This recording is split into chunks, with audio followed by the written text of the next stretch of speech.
What's up, YouTube's the half man, half amazing Black Clark Kent coming at you early this morning. It's 6:11 in the morning, and I'm up already out and ready to go for the day. That's how hard I work. You know what I'm saying? I'm out here doing some things this morning. So I want to talk to y'all this morning about the housing market and gentrification. See, I live in Massachusetts, right? And we have little inner cities within the city of Boston, like little towns in the city of Boston, like Dorchester, Roxbury, Hyde Park, Jamaica Plain, etc. So we have little towns within the city of Boston, and like 10, 15 years ago, those towns were predominantly owned by African Americans, Latinos, and some Asians as well. Now all those towns that I just mentioned and some more have been highly gentrified, and they're building luxury apartments in all these areas and towns. And what that does is when you build a luxury apartment in a certain area, what it does is it raises the values of everybody else's home, which is great for the landlord, but is also not good for the tenant. What I mean by that is so let's say, for example, we you build a house, you build a luxury apartment. And well, actually, I'll give you an example. There's a part of Dorchester it's called Ashmont. Ashmont is this little section in Dorchester towards the going towards Milton. So they built Ashmont used to be predominantly black, and there was a mixture of Spanish and a little bit of Asian because that part of Dorchester back then was okay. So they renamed it Ashmont / Peabody Square, which I think is the actual name of it. But they also built luxury apartments over there as well, right at the station, right there at the heart of the station. Now you have a mixture of everyone. You have Caucasian, you still have some African Americans, you have, Asians, Asian Americans, they have everyone living there, which is perfectly fine. I have no problem with diversity. I have no problem with diversifying the area. The problem I have is when you build those luxury apartments, and you have tenants that are getting pushed out because what happened is, okay, you build a luxury apartment, you're owner of a house, your value of your house goes up, which is great for you, but it's bad for the tenant. And a lot of these residents are getting pushed out because they can't afford market rent anymore because they're so accustomed to paying a certain amount, and rent goes up here and there. We're talking about rent going up like $500-$600. They can't afford that. So. And our mayor, Marty Walsh, did come out and said there is a housing problem going on right now in Boston that needs to be rectified, because there was a town hall meeting the other day, and a lot of Roxbury residents were complaining about being priced out of their home because it's too expensive. Yeah, like I said, I don't mind diversity. I don't mind it at all. But if it comes to the cost of people losing their homes, then that's when it becomes a problem. Same thing with an area in South Boston called the Seaport. 5 years ago, it used to be a parking lot. And you got luxury condos, luxury apartments, bars, clubs. You can even have dinner on a boat. And I love the Seaport. I love it. But that area is only catered for a living for a certain amount of people that can live there. You're a doctor, or a nurse, or a lawyer, or a judge. Listen, don't get me wrong. If you have the means to live there, more power to you.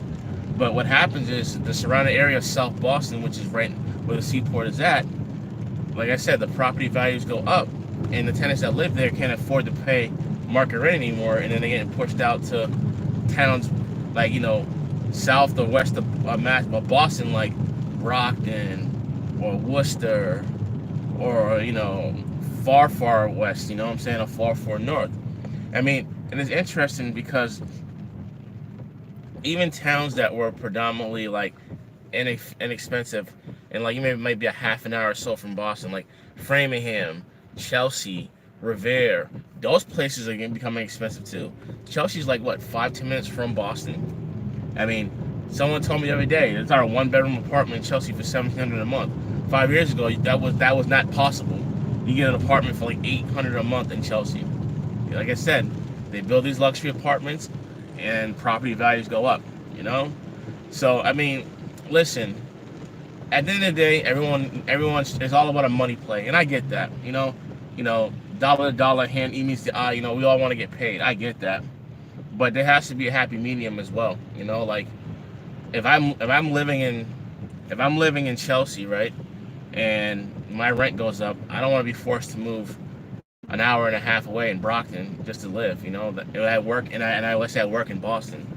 That's not a good look. You know, and like I said, I mean, I remember there's a story out that the housing market has gotten so bad in Boston, people were sleeping in storage units, and they got kicked out of the storage units because, and one thing is like I can't afford my own apartment, so this is the only thing I have to do. You know, another reason why they, another reason they got caught because it's like someone saw a running generator going on in the storage unit and said something. So I mean, I don't know if there's a housing, excuse me, I don't know if there's a housing crisis where you live at, what town you live at, what state you live in, but like I said, they're building, and they're building. I mean, if I wanted to make it work, I could make it work here. But like I said, I want to own property, you know, and I can't do that here. You know, I struggle here. So that's why that's part of the reason why I want to move. Because I want to be able to own property. Like I said, I see condos in Arizona for like 100,000, 2 bedroom, 2 bathrooms, and in a nice area, you know. But yeah, one of my friends and his wife and their daughter, they moved from Boston. It got too expensive. Now they're living good. You know what I'm saying? They're living good in Georgia. You know, so I mean, Boston will always be my home. I was born and raised here. I went to school here. You know, I worked here all my life, but it's time for a change, man. This housing market's getting too insane for sustainability to live here, and it's just ridiculous. You know what I'm saying? So, yeah, I mean, like I said, I don't mind the diversity. I don't mind different cultures and stuff like that. But when it comes at a cost to other people losing their homes, gotta force them out. Like, there's a part of Dorchester called South Bay, right? Um, when I worked there in high school, I worked at the Home Depot there in high school, and when I worked there was the Old Navy there. The Old Navy just opened when I worked there, and you know, there's Stop and Shop, you know, Target and all that stuff. They just built a movie theater there. They built a movie theater there, and they have luxury apartments there. Now, what happens in that part of Dorchester isn't too bad. I mean, you go about 5 to 10 minutes down the street. There's a part of Dorchester called Savin Hill. And Malibu Beach is over there. That part of Dorchester, I used to live in Savin Hill. That part of Dorchester, that was my favorite part of Dorchester. That's the nice part of Dorchester. They got bars over there now. They got oh, shout out to a breakfast spot called McKinnis. Place is really, really good. Really, really good. But anyway, that part of Dorchester is becoming unaffordable now. Like, you can't afford to live there. Like I said, I lived there with my grandmother back in the day, and it was no problem. But now, like I said before, things are getting so expensive. It's almost impossible to afford to live anywhere in the city of Boston unless you got a good paying job, and that's just the way it is. I mean, like I said before, at the end of the day, everyone needs to get paid. I get that, but you know, and I love diversity. I love it. You know what I'm saying? I think diversity is needed everywhere. You know what I'm saying? Like I said, 10 years ago, Caucasian people were not allowed to. I'm not saying they weren't allowed, but very rarely you catch Caucasian people in middle of Ashmont Station at 9 o'clock at night. Now that's the case now, and that's fine. Like I said, I don't mind that at all. I don't mind the diversity. I love it. You know what I'm saying? But you know, the gentrification comes with a cost. You know, you build these luxury apartments, and boom, pushed everybody out. You know, the economy is in an interesting place right now. It's a very interesting place. You know, and it'll be interesting to see what happens going. Hoping that there is some resolution to the economy, the housing market, housing crisis here. Because, like I said, if you're building all these apartments and no one can afford them, who's living in them? You know, so that's an interesting thing to talk about and to bring up and to see what happens going forward. But all right, YouTube, wanted to make a short video this morning. I'm on my way to get some breakfast, and I'm on my way to do what I gotta do today. It's been real, YouTube. The Half Man, Half Amazing, the Black Clark Kent is out. Like, subscribe, share, comment, tell your friends, tell everyone. Like I said, this channel is about us, not about me. It's about us. You know, Whatever you want to talk about, we'll talk about it, you know? So I'll catch y'all later. Peace.